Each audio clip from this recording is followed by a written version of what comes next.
Donc, chers amis, bonjour. Toujours un plaisir de revenir à la Yeshiva Yeshivat Yosef. Et nous vivons de très, très, très grands moments, d'accord. On peut dire ce qu'on veut, c'est des grands moments. Il y a un rabbin qui s'est exprimé dernièrement. Vous savez que dans le monde de la Torah, un petit peu, il y en a qui disent que oui, c'est les signes de la fin des temps. Non, c'est pas les signes de la fin des temps. Bon, alors, il y a des discussions à droite, à gauche comme ça. Mais il y a un rabbin très intéressant ce qu'il a dit. Il a dit, même si tu dis, non, c'est difficile de dire que ce n'est pas les signes de la fin des temps ou on va dire que Goumago, parce qu'on n'en sait rien, mais dites-moi un mot joli, le précoce, les prémices, oh, il a fait. C'est pas les prémices de quelque chose de difficile. Pourquoi? Parce qu'on voit qu'on vit des très grands moments. Et c'est difficile de dire que les prophètes n'en ont pas parlé. Ça veut dire, si tu dis que toutes les prophéties qu'on voit dans tout le Tamar par rapport à Harit Hayamim à la fin des temps, que c'est pas ce qu'on vit, alors cette période qu'on vit, où est-ce qu'elle est écrite dans les Nevi'im?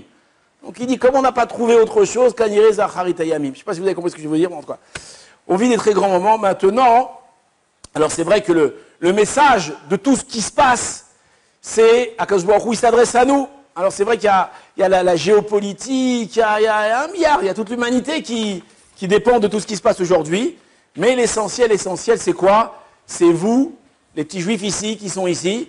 Et le but, c'est justement de prendre du moussard de tout ce qu'on voit. Et Bezrat Hashem, de trouver des kélim pour se rapprocher d'Hachem et de faire tchouva. Donc je vais essayer, avec l'aide de Dieu, de vous dire une idée qui va peut-être nous aider à utiliser cette période ou à voir quelque chose à travers cette période-là. Je ne vais pas faire la géopolitique, rassurez-vous, je ne vais pas après dire quoi que ce soit, je ne connais rien, mais juste comme un enfant qui regarde Médouza, qu'est-ce qu'il voit? Ce qu'on voit de haut. Le Chafetz Chaim, comme vous le savez, il était très intéressé tout le temps à ce qui se passe dans le monde. Pourquoi? Parce qu'il comprenait tout ce qui se passe dans le monde, c'était pour qui? C'était pour Israël. C'était pour Israël. Et il voyait dans chaque chose, il voyait du moussard. Il voyait quelque chose, il disait une parabole. Le Magui de Douvno aussi, il voyait quelque chose, il disait une parabole, il sortait un moussard de ça. Donc de tout ce qu'on vit, de tout ce qu'on voit, il y a beaucoup de moussard à apprendre. Donc ça, c'était la grosse introduction. Maintenant, qu'est-ce qui s'est passé le 6 juin 1944? Vous savez ce qui s'est passé le 6 juin 1944? Il n'y a pas très longtemps, il y a quelques semaines, on a fêté un des plus grands moments de l'histoire. Vous savez ce que c'est ou pas? On ne sait pas, on n'a pas appris à Marseille ce qu'ils avaient... Non, c'est parce que c'était en Normandie. Alors, le 6 juin 1944, qu'est-ce qui s'est passé, messieurs? Ouais, d'accord. Non, il y a un armistice. Non, c'est 8 mai, l'armistice, non? Le débarquement en Normandie. Maintenant, il ne faut pas les alzèles ce jour-là, il ne faut pas dénigrer ce jour-là. C'est le jour où l'humanité a commencé à être sauvée de Himarchemo, de Hitler et de toute l'influence qu'il avait.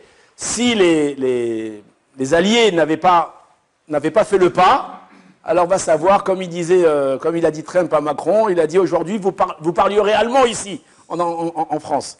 D'accord? Donc dénigrez pas trop les Américains. Maintenant, en réalité, il y a plusieurs faits historiques qui sont peut-être pas connus du grand public, mais vous savez qu'en réalité, le débarquement, il ne devait pas avoir lieu le 6 juin 1944. Il devait avoir lieu, vous savez quelle date? Le 4 juin 1944. Maintenant, avant le débarquement, sachez que les Américains, les Anglais, les Français, tous ceux qui étaient là-bas, vont préparer ce débarquement pendant des mois et des mois et des mois et des mois. Ils vont investir une somme d'argent colossale, un nombre de soldats colossal. Il y avait des millions de soldats, je crois qu'il y avait 3 millions de soldats là-bas en Angleterre. Et vraiment, c'était un événement immense. Et ils vont faire toutes sortes de trikim, comment dire, des trucs pour essayer de tromper les Allemands. Ils vont faire croire à Hitler, aux Allemands, que le débarquement ne va pas avoir lieu sur les plages de Normandie, mais il va avoir lieu un peu plus loin, à Calais là-bas. Là-bas, Calais, c'est l'endroit le plus court qui sépare la France de l'Angleterre. Ils vont faire toutes sortes de choses. Ils vont faire, alors, je ne sais pas si vous avez déjà vu les photos, des tanks gonflables. Ils vont mettre des tanks gonflables, des avions en carton, ils vont mettre toutes sortes de choses. Et ils vont étaler comme ça sur les côtes anglaises, genre en préparation, en attente. Les avions de reconnaissance allemands passaient, ils voyaient un attroupement de de troupes, de grosses troupes là-bas à côté plus vers le nord. Alors il s'est imaginé que le débarquement allait avoir plusieurs... Donc ils ont fait 1000 choses. Ils les ont trompés, bon, je ne vais pas vous raconter toute l'histoire, mais il y a 1000 choses qu'ils ont fait les Alliés pour les tromper. Maintenant, tout est prêt. Tout est prêt. Le général là-bas qui allait donc s'occuper qui allait coordonner tout, c'était qui? C'était Eisenhower. Eisenhower va maintenant donner le feu vert pour le débarquement. Donc il y avait des milliers de bateaux qui devaient apporter des centaines de milliers de soldats sur les plages normandes. Maintenant, ça c'était en Angleterre. Maintenant, de l'autre côté, donc en France, donc les Allemands, eux, ne parlaient pas du débarquement, ils parlaient de l'invasion. Et les Allemands savaient que les Alliés voulaient envahir la France. Donc qu'est-ce qu'ils vont faire? Ils vont construire des centaines de kilomètres de bunkers et de murs en béton tout au long de la Normandie. Ils vont placer dans la mer des milliers de mines. Des mines. Ils vont mettre des bunkers avec des canons, de façon impressionnante. Et plus que ça, et ça c'est le grand spitz de l'histoire, c'est qu'il marche mot Hitler, il va choisir pour coordonner tout ça, pour protéger les plages normandes, qui va choisir son plus grand général. Qui c'était? Rommel. Erwin Rommel. Rommel, d'accord, bon, c'est lui le premier qui a perdu la première bataille, c'est lui qui l'a perdu. Bon, en tout cas, mais malgré tout, c'était le plus grand, c'était un homme qui était admiré par Hitler, et il va le mettre là-bas, commandant donc des forces anti-invasion. Rommel, pendant des semaines, il va vérifier tous les bunkers, il va tout vérifier. Il va dire qu'ils sont pas prêts, il sait qu'ils sont pas prêts. Pourquoi? Ils n'ont pas assez de temps, ils n'ont pas assez de choses. Aval, bon, lui c'est un grand stratège, c'est un grand commandant, il est très charismatique, et il pense qu'il pourra assurer, s'il y a une invasion, il pourra assurer. D'accord, maintenant on arrive le 4 juin 1944, tous les soldats de la première vague, qu'on appelle première vague, ceux qui devaient atterrir en Normandie, sont prêts, on leur a donné tout leur badin, on leur a distribué de l'argent français, tout, et ils vont pour monter sur le bateau, et là, catastrophe, qu'est-ce qui se passe? Tempête. Une terrible tempête sur la Manche. Et là, les bateaux, comme ça, dans tous les sens, une pluie commence à s'abattre sur la Manche, et sur quoi? Sur la Normandie. Il n'a pas plu en Normandie comme ça depuis 20 ans. Une pluie terrible. On est en juin. 4 juin, une pluie terrible. Et là, catastrophe, on ne peut plus faire débarquement. Pourquoi le 4 juin? Parce qu'il y avait la grande lune, la pleine lune, la bonne marée, tout était bien. Et là, catastrophe. Eisenhower, il a failli annuler, il a dit stop, on arrête tout. On ne peut rien faire. Et là, très embêté. Maintenant, le 4 juin, de l'autre côté, donc de la Manche, il y a notre ami, enfin, marchez, pas notre ami, il y a Rommel. Qu'est-ce qu'il se dit? C'est sûr et certain qu'ils ne vont pas débarquer. C'est impossible, regardez la mer, c'est impossible. Qu'est-ce qu'il va dire Rommel? Il va dire, je vais en profiter pour aller fêter l'anniversaire de ma femme. Sa femme est en Allemagne. Comment elle s'appelait sa femme? Rappelez-vous, elle s'appelait, je crois, Lucie. Et Lucifer, ouais, c'est ça aussi. Lucifer, c'est lui, il a dit. Lucie Rommel, Lucifer. En tout cas, il peut faire du Kiro, oui. Ouais, tu vas kiffer. En tout cas, Lucie, c'est son anniversaire. Quel jour c'est l'anniversaire de Lucie? Vous savez quel jour? Le 6 juin 1944. Il va prendre sa voiture avec son chauffeur, 10 heures de voiture, et il va arriver en Allemagne pour fêter l'anniversaire de sa... Pourquoi? Parce que c'est sûr qu'ils vont pas... Il n'y a pas d'invasion. Les météorologues allemands disent le temps va être pourri pendant des jours et des jours et des jours. Donc il a le temps d'y aller. Plus que ça, qu'est-ce qu'il va dire aux soldats? Il va dire permission. Ils ne vont pas attaquer, vous pouvez partir en permission. Et donc des milliers de soldats allemands vont partir en permission. D'accord? On est le 4 juin. Le 5 juin, encore une fois, la tempête terrible. Le 5 juin au soir, Eisenhower, il reçoit une dépêche des météorologues. Il lui dit, ce soir, il y a une accalmie, le temps va se calmer. Eisenhower, il dit à tout le monde, allez, tout le monde dans les bateaux, on fait ça demain matin. Et donc, ils vont tous monter sur les bateaux, et ils vont traverser la Manche, d'accord, donc très très tôt, d'abord ils vont envoyer les parachutistes, ils vont faire toutes sortes de choses, et le 6 juin, ils vont commencer à traverser la Manche. Le 5 juin, donc la nuit de 5 au 6 juin, il y a eu un autre fait, il y a eu une autre anecdote. Qu'est-ce qui s'est passé? Hitler, il marche chez Meaux, il est là-bas en Allemagne, dans son grand pavillon, pas sa maison dans les montagnes. Et ce jour-là, il a très mal à la tête. Il a mal à la tête, et on imagine que bon, c'était un monsieur un peu coléreux comme ça. Qu'est-ce qu'il va prendre des cachets, et il va aller dormir, et il va interdire à qui que ce soit de le réveiller sous aucun prétexte. Tu ne réveilles pas. Quoi qu'il arrive, tu ne réveilles pas. Maintenant, qu'est-ce qui va se passer? Les Alliés vont donc traverser la mer, et là, les Allemands vont être surpris. Ils vont être surpris. Et ils ne savent pas quoi faire. Il n'y a pas quelqu'un qui coordonne l'attaque, qui coordonne la défense. Et là, c'est un peu la débandade chez les Allemands. Les Allemands vont se défendre, mais ils vont se défendre de façon chacun individuelle. Il ne va pas y avoir un regroupement de troupes pour se battre en groupe contre les envahisseurs. Et alors, bon, je ne vous raconte pas le carnage, il y a eu un carnage terrible, il y a eu 40 000 morts ce jour-là, d'accord? Il y a eu 40 000 morts. Alors, je ne sais pas si c'est les Allemands ou les trucs. Les Américains ont perdu beaucoup d'hommes. C'est très triste de voir tous ces jeunes, sauf qui sont partis pour aller, pour aller défendre une cause, pour aller se battre contre le mal. Et on leur doit beaucoup, bien que, voilà, on leur doit beaucoup. C'est un carnage. Maintenant, les historiens nous racontent que si Rommel, il avait été là, ça ne serait pas passé de la même façon. C'est sûr et certain, ça ne serait pas passé de la même façon. Pourquoi? Parce que lui, d'abord, en chef, il aurait été capable de coordonner l'attaque comme il faut. Il aurait été même capable de les repousser. Et plus que ça, Hitler, lui, il est parti dormir. Maintenant, qu'est-ce qui se passe? C'est quoi le problème qui est parti dormir? C'est qu'il y avait une division blindée qui était à quelques kilomètres. Et là-bas, ils ont dit, venez nous aider. Et là, ils ne pouvaient pas bouger. Pourquoi? Parce que cette division blindée, elle était sous les ordres d'Hitler, en personne. C'est-à-dire que si lui ne donne pas d'ordre, on ne bouge pas. Ok, dites-lui qu'il nous donne un ordre. Non, le Führer, il a dit de ne pas le réveiller. Et ils ne l'ont pas réveillé. Bah, dites-lui qu'on fait bouger les blindés, on avance, on essaie de repousser. Les blindés étant quoi? Et là, voilà, il s'est passé ce qui s'est passé.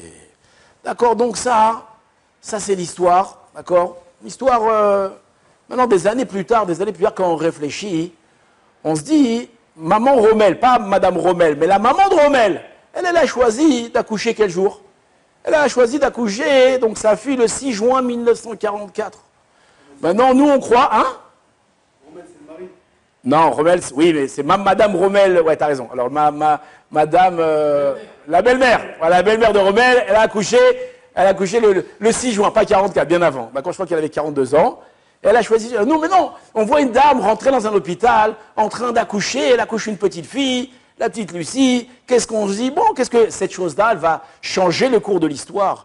En réalité, on ne sait pas, mais oui, cette chose-là va changer le cours de l'histoire. Et c'est comme ça, et avec cet œil-là, avec cette loupe-là, qu'il faut regarder l'histoire. Il y a beaucoup de choses qui nous arrivent, il y a beaucoup de choses qui arrivent. Alors là, c'est un fait qui est très très gros, mais il y a des choses qui sont semées dans l'histoire, qui au début n'ont pas réellement de sens, mais avec le temps, le sens va apparaître. Ce jour-là, il y a eu une tempête, d'accord? On sait que celui qui a été déjà à Deauville, il sait que la pluie, il y en a beaucoup. Mais comme le Rav, il a dit, Dafka au mois de juin, Dafka, ce jour-là, il y a eu une tempête le 4 juin. Oui. Tu sais pourquoi il y a eu une tempête le 4 juin? Pour que M. Rommel, il s'en aille voir sa femme et qu'on puisse faire le débarquement le 6 juin. Parce que s'il n'y avait pas eu de tempête, qu'est-ce qui se serait passé? Alors on aurait fait le débarquement le 4 juin, et qu'est-ce qui se serait passé à Chemichou? On ne sait pas ce qu'il y aurait eu. Donc on voit ici qu'en réalité, il y a eu tempête, il y a eu doute. D'accord, Eisenhower, imaginez-vous, dans sa tête, il se dit, mais pourquoi le bon Dieu, il me fait une chose pareille? D'accord, il a dû rentrer dans des folies. Mais en réalité, il ne sait pas ici qu'il y a une main, Mechavenet, comment on dit une main Mechavenet? Une main qui dirige tout, une main qui dirige toute l'histoire. D'accord, ça c'est ce qui s'est passé, d'accord, il y a 81 ans. Maintenant, il y a 630, 640 jours, il y a eu aussi un truc terrible. On a vécu quelque chose de terrible. Le 7 octobre, rappelez-vous chacun, alors, ça, entre parenthèses, nous les religieux, on dit le 7 octobre. Eux, ils disent le Shabbat Shchora. On n'appelle pas ça le Shabbat Shchora, on appelle ça le 7 octobre. Pourquoi? Parce que le Shabbat, il n'a rien fait, au contraire, le Shabbat, il a protégé des gens. Et ce qui n'a pas protégé les gens, c'est justement la goyoute du mot, c'est le 7 octobre, d'accord? C'est d'Afka cette date qu'il faut retenir. En tout cas, il y a eu une terrible tempête. Et Béhémet, on a tous été ébranlés, les juifs du monde entier ont été ébranlés. Tous, on s'est dit, ouais, mais comment on n'a pas pu arrêter une chose pareille? Comment les renseignements n'ont pas vu ce qui arrivait? Comment est-ce que, pourquoi l'armée n'était pas prévenue? Pourquoi? On a eu 1000 questionnements. On s'est tous mis même dans des tripes de héros. Ouais, si j'avais su, moi j'aurais pris ma voiture, je serais parti les aider. Oui, non, c'est pas rentré dans ces tripes? Ouais, bah, tous rentrés dans les machins, tous les soldats, ils disent, ah, j'avais su, j'aurais été, j'avais fait, j'aurais truc. On serait imaginé 1000 choses, comment nous on aurait agi, et on n'a pas agi, on voit qu'ils ont fait ce qu'ils ont voulu. Et ça, on s'est pris une très grande claque. Maintenant, si on regarde avec du recul, cette claque qui est triste, parce que ça a entraîné la mort de beaucoup de nos frères, de nos sœurs, beaucoup de gens sont morts de ça, et c'est une grande tristesse. Mais imaginez qu'il n'y aurait pas eu cette tempête-là, cette terrible tempête. Qu'est-ce qui se serait passé aujourd'hui? Regardez, les Iraniens, ils ont été capables de voir, aujourd'hui ils ont dit, ils ont envoyé 550 tilim. 550 tilim. Ils ont envoyé 1000, comment on dit les Katbamim en français? Non, 550 depuis le début. Maintenant, imaginez-vous qu'eux nous balancent les 550 tilim. Alors vous avez dit, on a réussi à les arrêter. On a réussi à arrêter 500. Il y a 50 qui sont passés, plus que 10% qui sont passés. Maintenant, imaginez qu'au même moment, il y aurait le Hamas qui aurait attaqué. Et au même moment, il y aurait le Hezbollah qui aurait attaqué. Et au même moment, les Houthis auraient attaqué. Et au même moment, les Iraniens, ils auraient attaqué. S'ils savaient mettre tout bien coordonné comme il faut. Et qu'est-ce qui serait baissé aussi? Les Syriens se seraient mêlés. Et un peu les Irakiens, ils seraient mêlés. Imaginez-vous si tous ils étaient venus ensemble. On a vu pendant la guerre, quand le Hezbollah, il balançait les roquettes, on a eu du mal à les arrêter. Donc imaginez-vous, des missiles, des roquettes à Gaza, des tenders qui rentrent dans tous les côtés. Qu'est-ce qu'on serait devenu? Hachem Ishmael, qu'est-ce qu'on serait devenu? Mamash Hachem Ishmael, qu'est-ce qu'on serait devenu? Et on a vécu cette tempête-là. Et cette tempête-là, qu'est-ce qu'elle a fait? Elle a changé le cours de l'histoire. Elle a tout changé. Qu'est-ce qui s'est passé? On a mis une tannée au Hamas. On a mis une tannée, oui. Sauf aujourd'hui, ils sont à genoux. Ils sont en train de peaufiner. Après qu'on a fini avec le Hamas, d'accord, entre-temps, le Hezbollah, il reste plus ou moins calme. Tac, ils ont mis les beepers. Paf, ils leur ont mis une tannée au beeper. Oui ou non? Terrible. Ils ont la plus grande menace contre Israël. Ils l'ont rasé, ils l'ont annihilé. Qu'est-ce qui s'est passé après? La Syrie, paf, d'un coup, elle saute. Les Houthis, ils nous ont balancé des missiles, ils avaient une force. Les Américains, ils sont venus, qu'est-ce qu'ils ont fait? Paf, ils les ont éclatés. Et du coup, qui c'est qui reste? Il reste un acteur, il est là-bas. Un acteur, Hachem, Kashborou, Nissim, ils ont été et ils ont réussi à faire un truc que pendant des années, ils vont réussir à parler. Donc en réalité, on voit que cette tempête qu'on a vécue, cette tempête on a souffert de cette tempête-là, c'est elle qui a été une grande Yeshua. Alors nous, on aime bien dire Gamzo et Tova. On aime bien le dire, mais surtout, on aime bien le voir. Et là, on voit Bémet que là, il y a une grande Ashgacha d'Akadosh Baruch Hu, et que s'il n'y avait pas eu tous ces événements-là avant, on n'en serait pas où on est aujourd'hui. On ne sait pas où serons aujourd'hui. Alors, on ne sait pas ce que l'histoire va donner, on ne sait pas comment les Iraniens vont répliquer, mais déjà, Baruch Hashem, on a fait un très grand pas. Tout ça, ce n'est qu'une introduction, ce n'est pas de ça que je voulais vous parler. Moi, je viens vous parler maintenant par rapport à nous. Nous aussi, nous, dans nos vies, on vit des tempêtes. On vit des tempêtes, d'accord? On peut se faire envoyer de son travail, on peut rater un rendez-vous très important, on peut, Chas Shalom, des gens ont divorcé, des gens ont eu des maladies, toutes sortes de gens vivent des tempêtes et ont vécu des tempêtes. Mais en réalité, on voit que 1000 personnes sont capables de témoigner, de raconter que toutes les tempêtes qu'ils ont vécues, en réalité, ça a été pour eux un tremplin pour la vie. D'accord? Il y a un livre qui s'appelle Tant qu'il y a de la vie. Vous l'avez lu ou pas? Le Rav Margalit. Vous avez entendu Tant qu'il y a de la vie? Comment il s'appelle en français? Non, Tant qu'il y a de la vie, c'est en hébreu, comment il s'appelle? Tu vois quel livre? Un livre marron. Le Rav Margalit, il est handicapé, il a vécu une vie très difficile, et il a écrit un livre qui a fait un grand succès. Il raconte son histoire dans plein d'endroits. Et il raconte aussi que les difficultés de la vie qu'il a vécues, d'accord, c'est ça qui l'ont projeté à faire des choses incroyables dans sa vie. Et il raconte une histoire incroyable. Alors c'est Chavouta qui me l'avait raconté à l'époque. m'a raconté une histoire. Il dit un jour, il était comme ça dans une conférence et il parlait. Et il racontait sa vie, il racontait. Et là, il y a un bonhomme, il est venu le voir, il lui a dit, j'ai entendu votre discours, que vous avez vécu des moments difficiles, une tempête, comme on m'a dit. Et de cette tempête, vous avez réussi à rebondir. Alors, est-ce que moi, je peux vous raconter mon histoire? Alors le Rav, il a dit, excusez-moi, ça ne m'intéresse pas du tout, je n'ai pas le temps, puis je suis pressé. Et il est parti, il a laissé. Non, je plaisante. Il a dit, bien sûr, racontez-moi. Non, c'est pour réveiller les gens, des fois, ils ne suivent plus. Il dit, bien sûr, racontez-moi l'histoire. Et il raconte qu'un jour, il avait mal à la tête. Vous connaissez l'histoire ou pas? Il avait mal à la tête, mal à la tête. Alors il est parti chez le docteur. Qu'est-ce qu'il dit, le docteur Rav, quand on va mal à la tête? Qu'est-ce qu'il dit? Ah, Camol, Doliprane. Il a pris Doliprane, il réfléchit encore mal à la tête. Qu'est-ce qu'il lui dit? Optalgine, prends deux, oui. Prends Optalgine.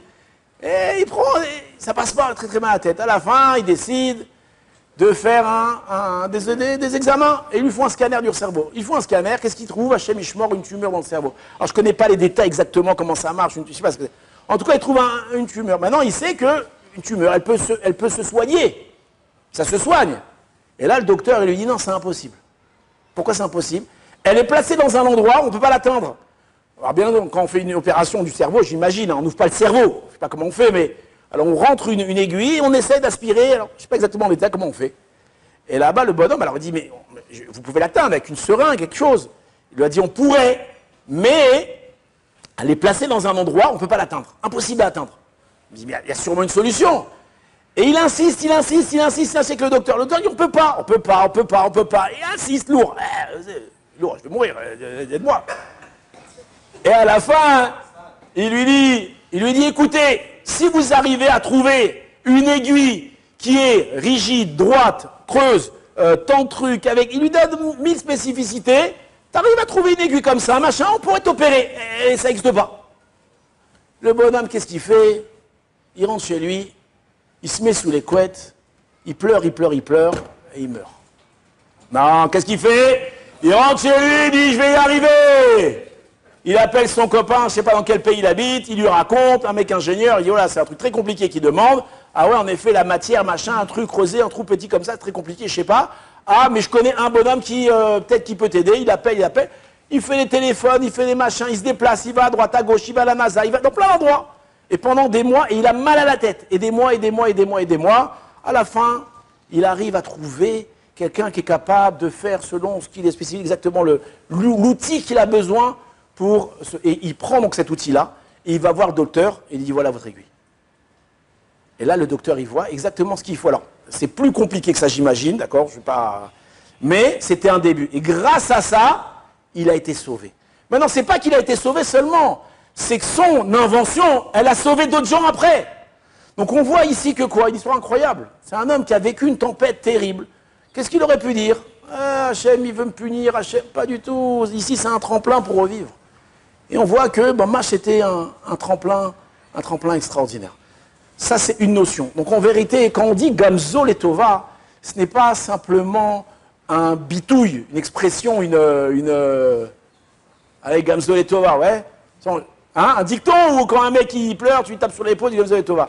Entre parenthèses, on ne fait pas ça. S'il y a un type qui est dans la difficulté, on ne lui tape pas sur l'épaule, on lui dit Gamzo Letova. D'accord, on essaie de l'aider. Gamzo Letova, je pense que c'est une parole personnelle qu'on se dit à soi-même, d'accord? Le dire à un autre, c'est pas très gentil. Enfin, ça dépend des relations que vous avez, mais en tout cas, mais cette notion de Gamzo Letova, Hazal, il nous dévoile que Bemet Gamzo Letova, que tu vis aujourd'hui une tempête, si tu as confiance en Kadosh Baruch Hu, alors Bezrat Kadosh Baruch Hu, t'inquiète pas, il va t'aider. Maintenant, c'est pas cette notion-là, tout ça c'est une introduction, c'est pas cette notion-là que je veux vous dire. Moi, je vais vous dire une autre notion. Et cette notion-là, elle est plus profonde, et elle est plus, peut-être compliquée à expliquer, mais vous êtes des gens intelligents, je pense que vous allez rapidement comprendre. Si on reprend l'histoire comme exemple, hein, comme parabole, l'histoire avec Hitler et avec Rommel. D'accord? Pourquoi Rommel, en réalité, en allant à l'anniversaire de sa femme, qu'est-ce qu'il a fait? Il a entraîné un grand malheur pour l'Allemagne. Oui, un grand bonheur pour l'humanité, mais pour l'Allemagne, il a un grand malheur. Pourquoi il est parti voir sa femme?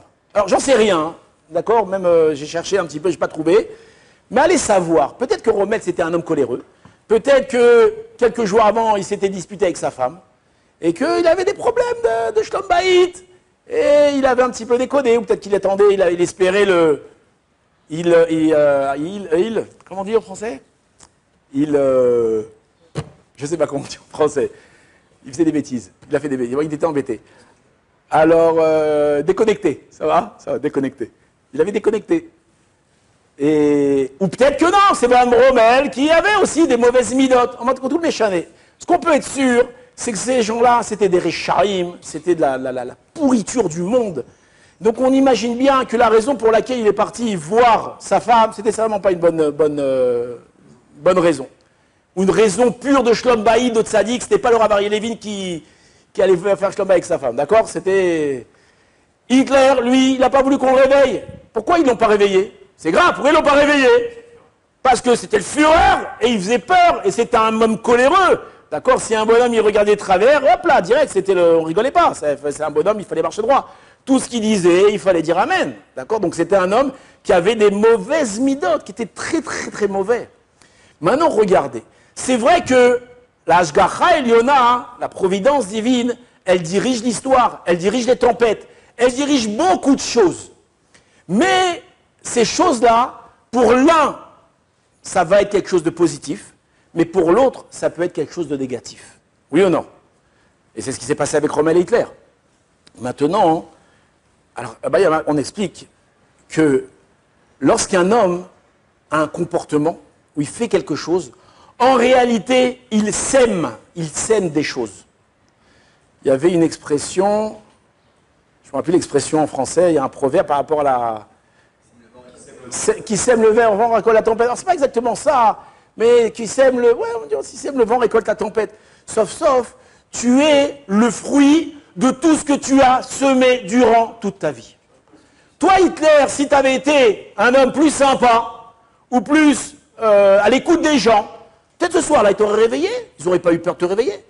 Peut-être toi, Rommel, si tu n'étais pas disputant, j'en sais rien, peut-être c'est pas ça l'histoire, mais on imagine, peut-être c'est sûrement ça. Si tu étais un homme un peu mieux, avec des meilleures midotes, alors peut-être tu n'aurais pas eu besoin d'aller fêter l'anniversaire de ta femme, d'accord? On ne sait pas. On ne sait pas qu'est-ce que l'histoire allait donner. Mais on voit que quoi? Que toi, tu as été un homme mauvais pendant toutes ces années-là. Tu as semé tout au long de ta vie des mauvaises choses. Viendra un jour où la Hashgacha Eliona, la providence divine, elle fera que tu récolteras toutes ces mauvaises choses. De la même façon, un homme, et quand je dis un homme, ce n'est pas qu'un homme, c'est aussi un peuple. Si un homme ou un peuple, durant toute sa vie, il cherche le bien, il cherche à faire le bien, il est sincère, il est honnête. Alors c'est sûr qu'on fait tous des bêtises, on fait tous des erreurs, d'accord? Des fois, on se comporte mal. Mais je ne pense pas que vous vous comportez mal, des kavanas, lorsqu'on peut vexer quelqu'un, on peut dire un mauvais mot à quelqu'un, à droite, à gauche. C'est jamais avec une volonté de la baisser. Des fois, c'est une petite bêtise, une petite... Donc en réalité, on est des gens sincères, on est des gens bons, d'accord? On est des gens qui veulent faire le bien. Donc si toi, tu es un homme sincère, alors c'est sûr et certain, et que tu cherches le bien, et que tu as les bonnes midotes, c'est sûr et certain que Akadosh Baruch Hu, il fera que la Hashgacha Eliona, la providence divine, alors elle va tourner le cours de l'histoire en ta faveur. Tu ne seras jamais perdant. Un homme qui se comporte bien, il n'est jamais perdant. Il y a une histoire que j'ai écrite dans la paracha, c'est une des premières histoires que j'ai écrites. Là-bas, j'avais mis un moussard. Mais en réalité, quand j'ai écrit ça, je me suis dit, non, le moussard, c'est pas celui-là, il n'est pas juste. Je vous raconte l'histoire, il y a environ une trentaine d'années, moi j'étais déjà en Israël, et il y a eu une dame qui était dans un bus à Tel Aviv, et elle est assise comme ça, et à un moment, il y a une dame qui essaie de descendre avec sa poussette. Elle essaie de descendre sur la poussette du bus, comme ça, elle a un peu de mal. Et donc il y a une dame assise comme ça, elle dit, attends, madame, je vais vous aider. Elle va pour l'aider, elle n'y arrive pas. Attendez, elle descend du bus, et elle l'aide à descendre la poubelle. Elle descend la poussette. Elle descend la poussette. Et le chauffeur de bus, Thierry, israélien comme il est, qu'est-ce qu'il a fait? Paf, il ferme les portes du bus. Et la dame, elle se retrouve dehors. Et comme elle crie, elle crie, alors le mec il s'est barré. Le bus, il roule 100 mètres, explosion. 50 morts il y a eu. 54 morts il y a eu. Truc terrible. C'était deux bus à un côté de l'autre, il a explosé, 54 morts. Après l'enquête, la dame, où est-ce qu'elle était assise? À côté du Mechabel. Ça, il ne serait rien resté d'elle. On n'aurait jamais su qu'elle était dans le bus, la dame. Tellement que Maintenant, moi, comment j'expliquais ça? Moi, je disais qu'un homme qui fait une mitzvah, alors il n'est pas perdant. Tu vois, tu as fait une mitzvah, tu as aidé quelqu'un, tu n'es pas perdant. C'est plus profond que ça. Une dame qui est prête à se lever, à descendre du bus pour aider une autre dame à descendre la poussette, c'est une dame qui est bonne. C'est une dame c'est pas du jour au lendemain que tu deviens sympa comme ça. C'est quelque chose que tu as entretenu chez toi. Oui ou non? Vous savez comment je sais?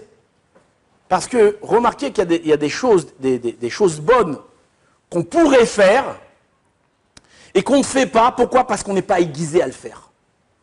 Quelqu'un qui est aiguisé à faire le bien, c'est un radar. Une fois, j'étais au Stibler comme ça, chez moi à Ramabet, quand j'habitais à Ramabet, et pour aller au Stibler, alors il y avait un escalier, un petit escalier, un escalier très fin comme ça. Et moi j'avais fila de fila, je vais pour descendre, je ne peux pas descendre, il y a un vieux monsieur en plein milieu d'escalier. Et je suis bloqué comme ça. Et de l'autre côté en bas, il y a un monsieur qui veut monter, il ne peut pas monter non plus, il y a le vieux monsieur qui est là. Et derrière moi, il y a un autre bonhomme qui s'ajoute, et encore un autre derrière, encore un autre derrière. Et en bas aussi, il y a 3-4 Et on est tous comme ça, une dizaine d'imbéciles, et on ne sait pas quoi faire. Il y a un vieux monsieur en plein milieu. Et là, il y a un bonhomme, un témani comme ça, il pousse tout le monde, il monte les escaliers, ah, Tatsari Rezra, tu as besoin d'aide? Et le petit vieux, il dit, oui, j'arrive pas à monter. Il le prend, il le monte comme ça. Et moi, je m'arrête comme ça, je regarde le type derrière moi, je dis, on est des imbéciles ou quoi? On est des imbéciles. On n'a pas vu qu'il avait besoin d'aide? Tu sais pourquoi tu n'as pas vu qu'il avait besoin d'aide? Parce que tu n'es pas aiguisé à ça. Tu n'es pas un homme qui cherche le bien sans arrêt. Si Dieu cherche le bien sans arrêt, partout où tu vas, tu cherches, tu trouveras le bien. Dans ma synagogue à Yom Kippour, il y a un mec qui s'est évanoui. Il s'est évanoui là-bas. Le type qui était là-bas, il s'appelait, le type qui était là-bas, en 2 secondes, il le met, Comment t'es arrivé de là-bas? En un instant, nous on est restés bêtes, il était par terre, on ne sait pas quoi faire. Comment? Tout simplement, le mec c'est un sauveteur. C'est son métier. Lui, il a un radar, il cherche les gens qui s'évanouissent. Un homme qui entretient le bien, alors automatiquement ça affine. Et un homme qui a recherché toute sa vie à faire le bien, il a mis le bien, c'est sûr et certain qu'Akadosh Baruch Hu, il fera que l'Ashgacha Eliona, un jour, elle viendra à son aide. Mais si, Chas v'Shalom, quelqu'un, il s'est mal comporté durant sa vie, il est méchant, il est cruel, il est toutes les mauvaises midotes que vous voulez, même tous ensemble ou chacune à part, viendra un jour où Dafka, le problème, le défaut qu'il a eu, viendra un jour lui planter un couteau dans le dos. Tu vois, tu t'es mal comporté pendant des années, regarde, tac, tu te fais planter.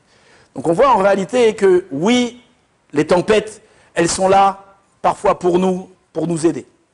Oui, il y a Ashgacha Eliona qui nous protège. Mais attention, de quel côté tu vas être? Tu vas être côté du bon ou du mal? Si toute ta vie, durant, tu as semé le bien, à la fin, tu récolteras le bien. Si le contraire, Chas v'Shalom, alors le contraire. Je voulais vous raconter 2 histoires, je vous la raconterai bien parce qu'il n'y a pas le temps.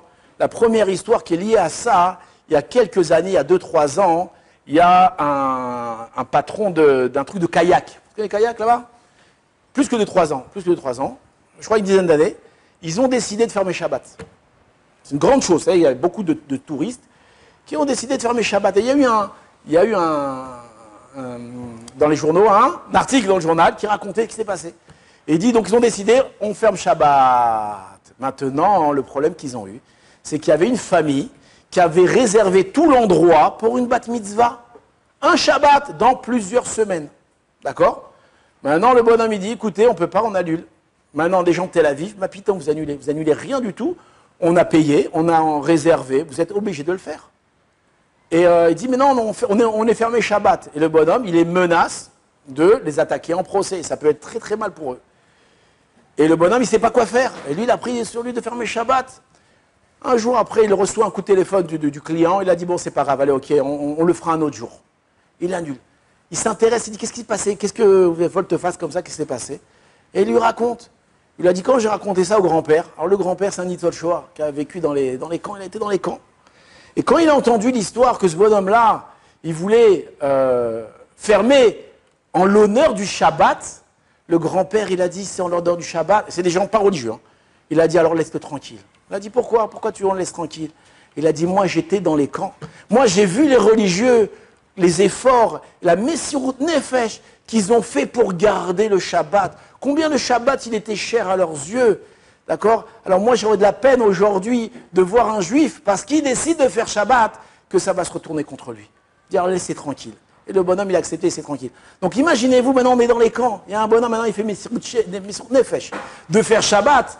En réalité, c'est pas ce qu'il est en train de semer. Tu es en train de semer que 70 ans après, il y a un bonhomme qui va vouloir faire Kiddush Hashem, et ben, ça va l'aider. Donc en réalité, la Hashgacha Eliona, tout le bien que tu vas transmettre, tu vas le récolter. Je vous raconte une deuxième histoire. En réalité, on peut la raconter très rapidement. C'est une très belle histoire. Le Rav Shalom Shvadron, il la ramène. Le Rav Pinkus, il la ramène. Il y a un jour, très rapidement, il y a un enfant qui a fait un terrible accident. D'accord? On est avant la Shoah. Il a fait un terrible accident et il a la main complètement déchirée, complètement ouverte. Et on va devoir lui faire une opération. Le problème, c'est qu'on doit lui faire une greffe de peau. Et qu'est-ce qu'ils vont lui faire? Ils vont chercher un morceau de peau. Alors, pour faire la greffe. Maintenant, d'où est-ce qu'ils vont prendre le morceau de chair pour lui faire la greffe? Ils vont prendre d'un endroit poilu. Vous savez, il n'y a pas de poids dans les mains. Ils vont prendre, et donc, ils vont lui mettre ici, dans la main, un morceau de chair poilu. Maintenant, le problème, c'est qu'apparemment, les souches qui faisaient les cheveux étaient vivantes, quoi, quand ils l'ont mis. Et bien, sa main, qu'est-ce qu'il y avait dans sa main? Il y avait des poils. Et il avait très, très honte de ça. Et il a souffert de ça pendant des années. À l'école, il était petit, il souffrait de ça. Les gens se moquaient de lui. Ouais. Et qu'est-ce qui s'est passé? La Shoah a éclaté, ses parents ont été déportés, et lui s'est retrouvé à garder sa petite sœur. Et il se cachait dans un trou avec sa petite sœur. Il sortait chercher à manger, il revenait se cacher comme ça. Et un jour, il revient, et il y a eu une rafle. Et sa petite sœur, elle a été enlevée, catastrophe, tout ça. Et il est comme un fou, ma sœur, la seule famille que j'ai. Et il commence à se renseigner à droite à gauche. La Gestapo est venue et ils ont embarqué tout le monde. Et là, il dit, je dois récupérer ma sœur. Et il arrive devant le bâtiment de la Gestapo, donc devant le gardien. Et il commence, un petit juif, à crier sur le soldat allemand, rendez-moi ma sœur, rendez-moi ma sœur. Et l'allemand, il dit, qu'est-ce qu'il lui dit? Oh, dégage, attends, oh! Et il commence à crier, insister. Là, il y a un officier qui vient, il voit ce petit juif. Il dit, tais-toi, sinon je t'embarque. Et il crie, dit non, rendez-moi ma sœur, rendez-moi ma sœur. Et l'Allemand, mort de rire de voir ce juif en train de réclamer sa sœur, il a dit, quand tu auras des poils dans ta main, je te rendrai ta sœur. Et là, il regarde, et il lui montre sa main, il dit, tiens, regarde. Et là, l'Allemand, il voit des poils dans la main du gosse. Il a dû dire, Satan est arrivé, Lucifer a dû flipper. Il est parti chercher la sœur, il l'a ramenée, et il a dit, vas-y, barrez-vous, partez. Le Rav Pinkus, il raconte que ces gens-là, à la fin, après-guerre, ils sont partis aux États-Unis, ils ont ouvert une machin à Brooklyn, machin. Et il y a encore quelques années, jusqu'à 15-20 ans, c'était des gens qui... Donc cet enfant-là, il a vécu une tempête, il a vécu un truc terrible. Pourquoi il m'arrive ça? Pourquoi j'ai ça? Si tu es un homme bon, sache que l'Hashgacha Eliona, elle ne t'abandonnera pas. Il viendra un jour où tu comprendras pourquoi. Et Bezrat Hashem, et on doit toujours avoir confiance. Et plus que ça, et même si de nos vivants, on ne le voit pas, alors peut-être après, ou pour nos enfants, on le verra. Et plus que ça, aujourd'hui, on a fait quelque chose de bien. Allez savoir, après 120 ans, Akash Baruch Hu, il va mettre devant nous un fleuve d'or et nous dire, regarde, tous ces trésors, c'est grâce à toi, parce qu'un jour, tu t'es bien comporté ici, ou tu as eu un machin. Et bien, ça a entraîné une autre chose à droite ou à gauche. Et ça, on ne le sait pas. Mais en tout cas, il faut toujours avoir confiance que toutes les tempêtes, elles sont là que pour le bien. Et on pourrait dire Gamzol et Toba. Shabbat Shalom? Ouais, Shabbat Shalom.